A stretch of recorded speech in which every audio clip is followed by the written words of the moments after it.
Mengenai nasib perbankan di era kompetisi digital dan di saat era suku bunga tinggi diharapkan segera berakhir, langsung saja kita simak bersama dialog eksklusif jurnalis CNBC Indonesia, Shinta Zahara dan juru kamera Kuku dan Bayu bersama dengan Kepala Eksekutif Pengawas Perbankan Merangkap, anggota Dewan Komisioner OJK Dian Edianare. Berikut ini. Pemirsa, Anda menyaksikan Money Talk bersama saya Shinta Zahara. Di episode Money Talk kali ini, kami akan membahas perkembangan bisnis perbankan di era bunga tinggi yang diharapkan dapat segera berakhir. Dan untuk itu, saat ini telah hadir secara eksklusif bersama kami Kepala Eksekutif Pengawas Perbankan Merangkap, anggota Dewan Komisioner Otoritas Jasa Keuangan atau OJK, Bapak Dian Edianare. Halo Bapak, bagaimana kabarnya Pak Dian? Kabar baik, Bu Shinta. Gimana kabarnya juga? Kabarnya baik juga Pak Dian. Pak, ada beberapa yang ingin kami tanyakan. Bahas mengenai era suku bunga tinggi ya Pak ya. Di bulan September akhirnya The Fed memangkas suku bunganya Pak ya 50 basis poin, dan ini juga diikuti oleh beberapa bank sentral yang ada di dunia. Artinya kita cukup optimis bahwa era suku bunga tinggi ini akan segera berakhir ya Pak. Betul. Dengan perkembangan yang ada Pak, harapannya Pak begitu ya terhadap tren kebijakan perbankan untuk suku bunga dana dan juga kredit ke depannya Pak, seiring dengan pemangkasan suku bunga saat ini seperti apa Pak Dian? Iya, memang kalau kita melihat dominasi dolar ya dalam transaksi internasional itu, mungkin bisa dikatakan negara yang paling berpengaruh itu kepada kita itu kan Amerika gitu kan. Di Amerika itu ada sebetulnya kalau kita lihat performance ekonominya itu pengendali inflasinya sudah mulai bagus. Sudah mulai pada range yang ditetapkan oleh Federal Reserve ya. Yang kedua juga kalau kita lihat data tenaga kerjanya juga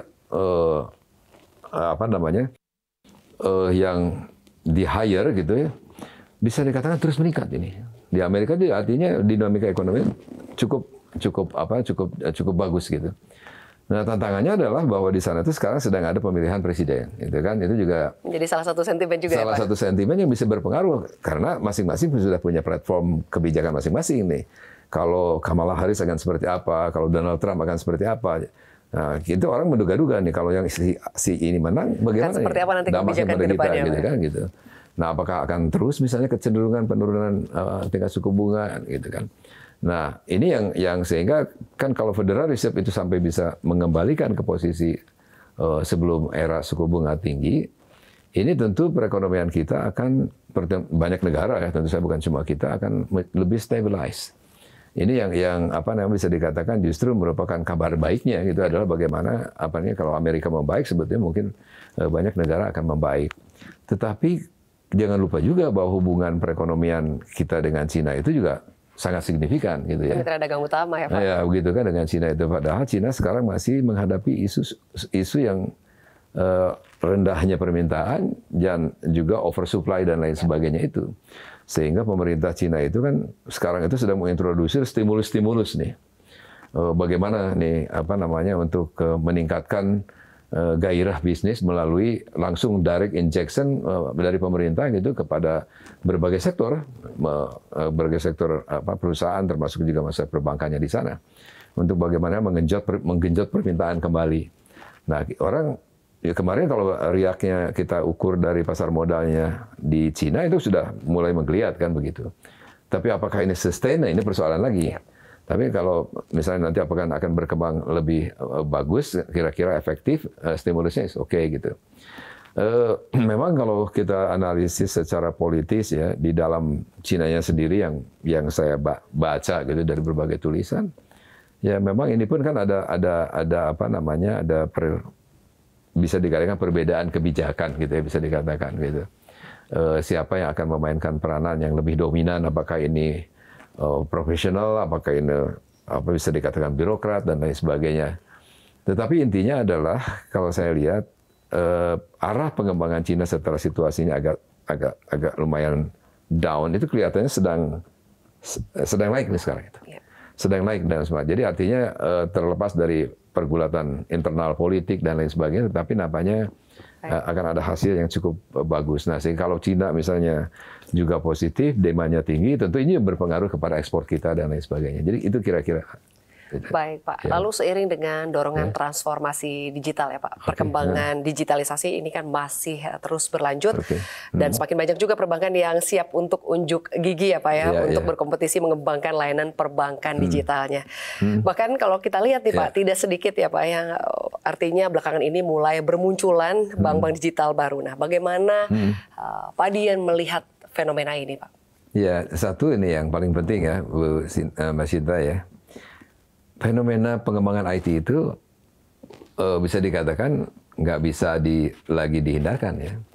Nggak bisa kita roll back gitu. Artinya penggunaan teknologi itu dalam menangani kebutuhan masyarakat, menangani transaksi yang begitu bervariasi dan lain sebagainya itu nggak mungkin dihindarkan. Artinya bahkan pada suatu titik tertentu penggunaan artificial intelligence itu akan menjadi sesuatu yang very common mungkin itu. Nah, jadi battleground berikutnya yang pertanyaannya bagus tadi, Mas Sinta ya. Battleground berikutnya yang akan dihadapi oleh perbankan itu ada persaingan IT sebetulnya.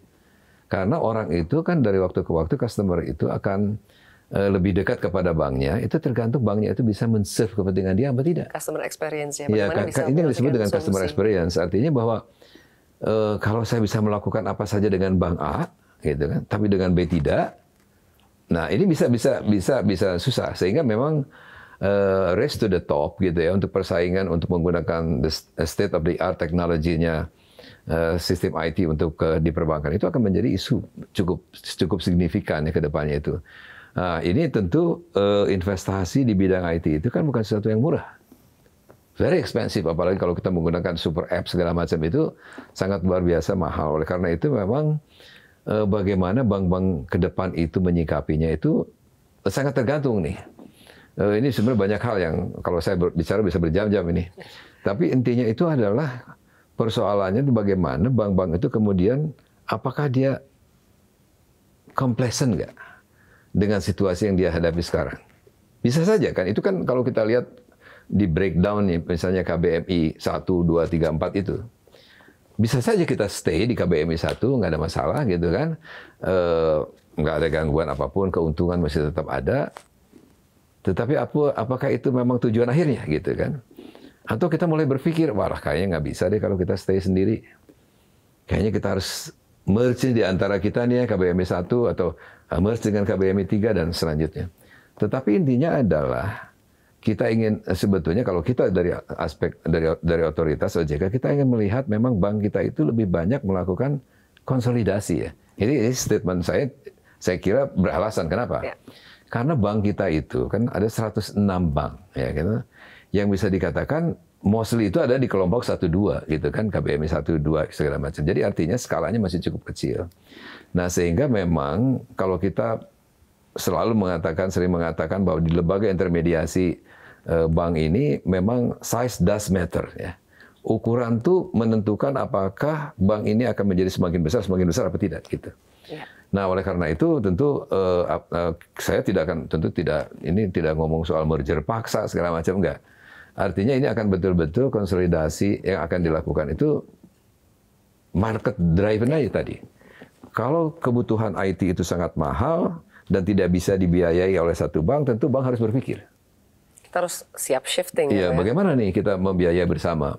Atau dalam pola investasinya, misalnya kalau dia dapat dividen berapa harus diinvestasikan ke IT dan lain sebagainya. Ini merupakan strategi masing-masing bank. Tetapi kalau saya ditanya mengenai masalah harapan, tentu kalau saya melihat bahwa struktur pasar perbankan kita itu masih belum efisien. Oleh karena konsolidasi yang dilakukan BPR, yang dilakukan bank-bank umum dan lain sebagainya itu masih sangat di-encourage ya Pak. Ya. Nah ini karena beda sekali kan, artinya kalau bank besar dalam konteks penghimpunan dana maupun penyaluran dananya pun akan lebih banyak, ya lebih efisien lah bisa dikatakan begitu. Kira-kira gitu. Baik Pak, lalu selanjutnya Pak, membahas mengenai OJK ya Pak ini. OJK kan sebelumnya telah menerbitkan panduan untuk penentuan, penilaian, dan juga evaluasi tingkat digitalisasi bank Pak. Bagaimana evaluasi OJK terhadap kepatuhan industri perbankan terhadap peraturan tersebut Pak? Serta apakah dalam waktu dekat ini juga akan terbuka Pak untuk penjajakan peraturan tambahan yang berkaitan dengan transformasi digital Pak di dunia perbankan? Iya. Jadi mungkin misalnya sebagaimana sudah kita sama-sama ketahui, OJK itu memang sudah mengeluarkan aturan yang terkait dengan penerapan IT di sisi perbankan itu, termasuk juga yang terkait bagaimana mengukur yang disebut sebagai digital resiliency, daya tahan digital nih. Di daya tahan digital itu memang bank itu harus melakukan self assessment nih sebetulnya. Jadi step-step apa yang harus mereka lakukan sehingga bisa dikatakan suatu bank itu memang resilient terhadap segala macam gangguan gitu ya. Gangguan apakah ini gangguan cyber attack gitu, apakah gangguan yang sifatnya scamming dan lain sebagainya. Dan juga terkait dengan persoalan-persoalan lain ya, termasuk juga masalah governance terkait dengan IT ya. Termasuk juga pengelolaan data, perlindungan konsumen dan lain sebagainya. Nah, ini sebetulnya bisa dikatakan bahwa industri perbankan itu adalah salah satu industri yang paling advance sebetulnya di dalam menggunakan teknologi. Dan quote-unquote yang paling beresiko juga untuk yang namanya cyber attack. Karena ini kan urusannya dengan uang. Orang bisa sangat tertarik setiap hari untuk selalu menyerang. Ini kan kalau tidak salah datanya itu sudah sangat luar biasa besar upaya untuk selalu melakukan serangan cyber kepada perbankan itu. Nah, oleh karena itu memang dinamika perlindungan yang kita sebut sebagai firewall-nya itu mungkin di dalam sistem IT itu dari waktu ke waktu itu akan semakin diperkuat. Nah, kita ini sebagai otoritasnya tentu menetapkan standar yang betul-betul best practice ya. Sesuai dengan ketentuan-ketentuan internasional dan juga sesuai dengan ketentuan-ketentuan yang terkait dengan IT. Nah, ini apakah ini akan ada perubahan-perubahan? Tentu, karena teknologi itu paling dinamis justru. Teknologi itu mungkin jangan-jangan tiap hari itu ada perubahan teknologi itu. Sampai misalnya sekarang dulu mana bisa orang membayangkan artificial intelligence ya, bahwa kalau kita komunikasi misalnya ke bank nanya, kemudian yang nanya di sana harus selalu manusia gitu kan. Sekarang kan tidak perlu begitu. Bisa berbicara dengan artificial intelligence, dengan robot dan lain, bahkan dia langsung bisa merecord dan lain sebagainya. Itu akan best practice nanti someday somehow ya. Kita akan melihatnya, dan ini tentu perlu antisipasi juga oleh perbankan itu, karena saya kira di dalam bisnis perbankan itu complacency itu is dangerous. Terlalu berbahaya kalau kita gampang complacent itu, karena dinamika perekonomian, dinamika IT, dinamika bahkan dinamika yang terkait dengan sekarang sustainable finance ya, terkait dengan isu yang dengan dekarbonisasi dan lain sebagainya, itu medan-medan yang harus dihadapi karena sekarang itu hampir semua negara kan concern dengan masalah-masalah seperti itu. Gitu, Mbak Sita. Baik, Pak. Lalu selanjutnya, Pak, apakah ada pesan-pesan khusus, Pak, untuk kalangan bank yang tetap konsisten untuk melanjutkan ya, Pak, bisnis dengan konsep bisnis hybrid, ataupun kepada bank yang memilih untuk bertransformasi menjadi bank yang berkonsep digital, Pak? Pesan-pesannya seperti apa, Pak? Oke, jadi begini, Mbak Sita, ya, yang paling penting itu sebetulnya kalau di kuap peraturan kita ya, sebenarnya kita tidak bisa, aturan kita itu tidak membedakan what so called digital bank dengan bank biasa. Itu sebetulnya sama, itu hanya model bisnis yang berkembang. Ada bank yang lebih heavy menggunakan IT sehingga kantor pusatnya saja sudah cukup, sisanya oleh IT. Ada bank yang memang membuka cabang di mana-mana. Ada juga bank yang dia memang membuka cabang juga dan at the same time juga dia mengembangkan IT kan gitu. Jadi yang mungkin disebut sebagai ada digital bank, sebutannya itu ada digitalized bank gitu kan. Jadi bank-bank besar tertentu misalnya sekarang sama saja itu melakukan digitalisasi bank. Jadi kalau teman-teman misalnya punya ke bank tertentu kan sekarang tinggal pakai handphone. Mau ngapain sekarang? Mau mindahin deposito kemana? Itu menjadi investasi apa gitu? Itu kan bisa dilakukan apa? Mau membayar apa? Transfer kemana? Itu bukan isu lagi. Nah oleh karena itu sebetulnya pertanyaannya tadi mau milih yang mana? Tergantung sebetulnya. Tergantung sebetulnya bagaimana appetite bank itu akan seperti apa terutama terhadap ini yang kita sebut sebagai risk appetite-nya. Dan memang hybrid itu kemungkinan besar merupakan suatu ya necessity lah, begitu dikatakan. Mau tidak mau nanti ke depannya harus dilakukan. Jadi kan ada yang bisa dilakukan 100% misalnya oleh digital bank misalnya atau dengan aktivitas digital, ada juga hal tertentu yang belum bisa dilakukan itu. Ya contohnya misalnya kalau kredit besar masih belum bisa itu dilakukan begitu karena faktor-faktor yang tentu resiko yang lebih besar dan lain sebagainya. Tetapi tentu bahwa Indonesia itu pasar yang luas sekali dan apa namanya, masyarakat kita itu digital savvy gitu bisa dikatakan gitu kan, generasi milenialnya itu sekarang udah jauh lebih besar. Apapun ya yang akan mempermudah transaksi perbankan itu akan disambut masyarakat. Ya. Nah, jadi tentu nanti bicara soal pembangunan ekosistem, soal branding, soal apa itu akan menjadi isu-isu yang harus dipikirkan oleh bank ke depannya secara lebih strategis. Tidak bisa short terms gitu. Artinya pemikiran hanya 5 tahun saya memegang menjabat direksi, kira-kira yang saya pikirkan cuma 5 tahun itu nggak bisa. Karena ini kan going concern kan itu. Nah ini kira-kira begitu. Jadi memang dinamika akan semakin terjadi dinamika, oleh sebab itu kan memang bank-bank itu perlu optimis tapi juga perlu cautious gitu, kira-kira begitu. Baik, artinya di tengah berbagai tantangan ya Pak ya, baik di tingkat global maupun domestik, bank-bank harus tetap waspada tapi juga optimistis begitu optimistis, ya. betul. Baik, terima kasih banyak Pak Dian untuk diskusinya pada hari ini Pak. Salam sehat dan sukses selalu untuk Bapak dan juga tim OJK, sukses selalu. Sama-sama, terima kasih Pak.